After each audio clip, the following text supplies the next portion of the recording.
Hello, I welcome you back. I wanted to get onto the testimonies of a couple of the victims of the Great Gang inquiry. So I'm going to start with the very first victim that was presented in the inquiry. I don't want to waste too much time because I think that runs several pages. I may not read everything. I'm just praying to God to help me to comport myself, to not break down as I read and share this with you. Please, I urge you again, if you haven't seen this already, please go look for it. It's horrendous, to say the least. Let's see.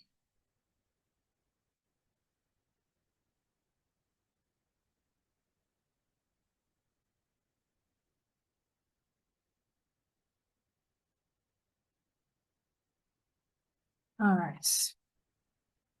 So we've got the testimonies from victims. It says that there are thousands of survivors who could have provided evidence to our inquiry team. Below is a summary of some of the testimony provided by our brave witnesses who spoke at the inquiry hearings. Some of the witnesses have to remain anonymous for their own safety, of course. Chloe.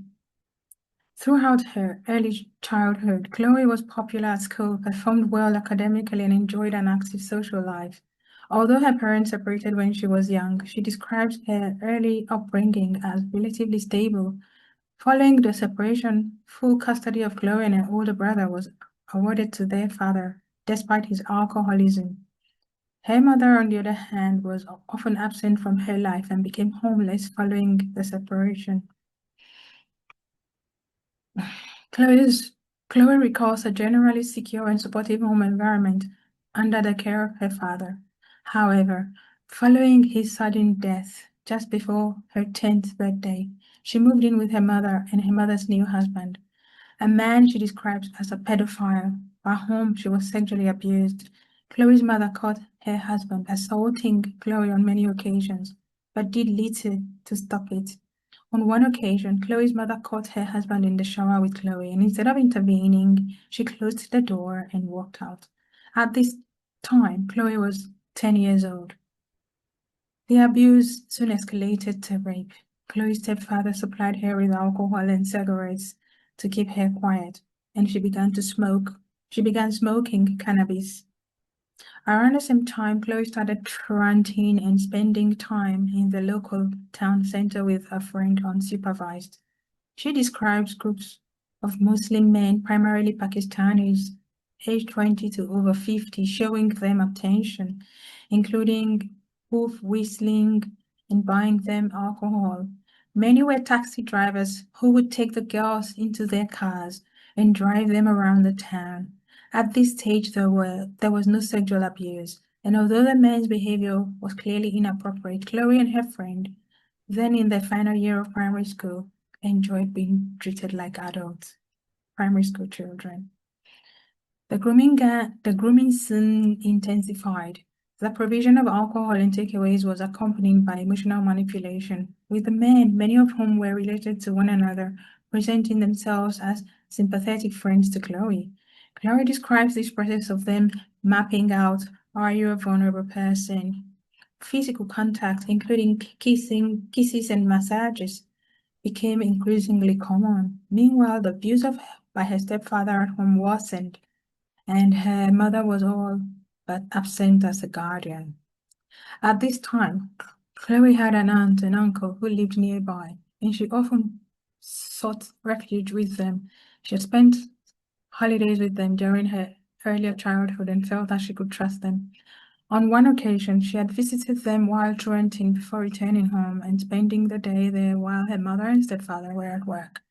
To Chloe's surprise, her uncle arrived at her house unannounced an hour later, and she invited him inside. After a brief conversation, Chloe's uncle sexually assaulted her. Chloe resisted and he relented and left. She told her mother about the assault, and her mother reported it to the police. The police accused Chloe of lying, and no further action was taken. Until this incident, she had regarded her uncle as one of the best people in her life. Afterwards, there were no adults left that Chloe could confide in or seek support from. Increasingly isolated, she became more deeply involved with the groups of Muslim men she encountered in the town center. One evening, Chloe's friend suggested that they travel to a nearby town where one of the men had a hotel room. They were picked up by the man, who was drunk and under the influence of drugs, and taken to the hotel. When they arrived, hotel staff saw them but did not intervene. In the room, the girls were given a potent strain of cannabis, which left Chloe, then 11, absolutely smashed. Chloe's friend was taken into another room by a group of men, and Chloe was groped by the man who remained. Chloe resisted and he hit her. The man did not attempt to sexually assault her again, and instead threw the girls, both of whom were still intoxicated, out of the hotel and refused to drive them back to their hometown. They were forced to walk. It was around midnight. Chloe did not want to go back to her home, as she feared her mother would beat her for being out late, so stayed with her friend. In the early hours of the morning, Chloe was collected from her friend's house by the police after her mother reported her missing. Chloe lied to the police and her mother about where she had been. Chloe's mother grounded her for a month, meaning she was stuck at home with a predatory stepfather, a period she describes as torture. After a month passed, Chloe arranged to see her friend, who boasted that she had a new boyfriend. Chloe left the house to meet her, and the girls were picked up by the boyfriend, who was in fact a 25-year-old Indian man. Initially, Chloe thought the man was nice, harsher than the other men she had met in the town center. He took Chloe and her friend to a shop where he purchased a bottle of vodka before picking up one of his friends and taking the girls to a scheduled location. During the journey, the men began pressuring the girls for sex. Chloe refused, stating that she was in her period, but the men replied that it did not matter. Night was falling when they arrived, and the boyfriend took Chloe's friend out of the car, leaving Chloe alone with the other men. He proceeded to rape her on the back seats. The incident took place in 2003. In 2022, Chloe took the two men to court, but neither was found guilty. From this moment, Chloe's life spiraled. At 12 years old, she began drinking heavily, smoking large amounts of cannabis, and taking other drugs, including ecstasy, anything to block it out of her mind. She would drink before school just to get through the day, and her attendance dropped significantly. She and her friend would spend school hours in the town center walking around until somebody picked them up in a car. Somebody bought them alcohol or gave them some drugs.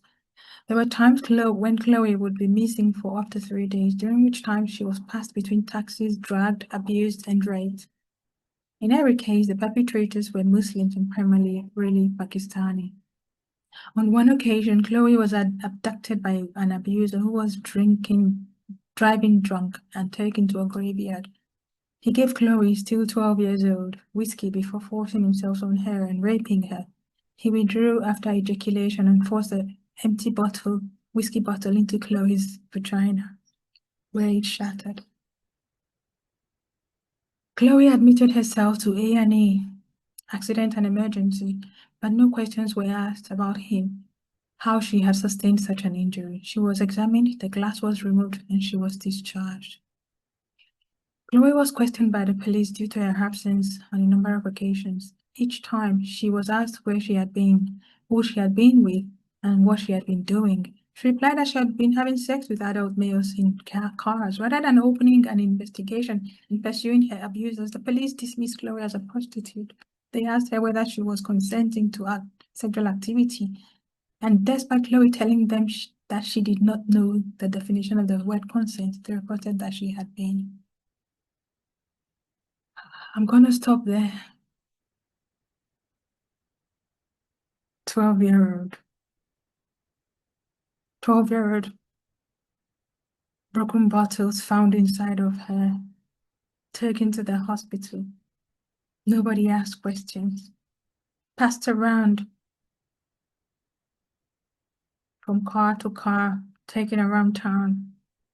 Various men, according to her testimony, mostly Pakistani Muslim men, older men, of course, 12-year-old. The police say she's a prostitute.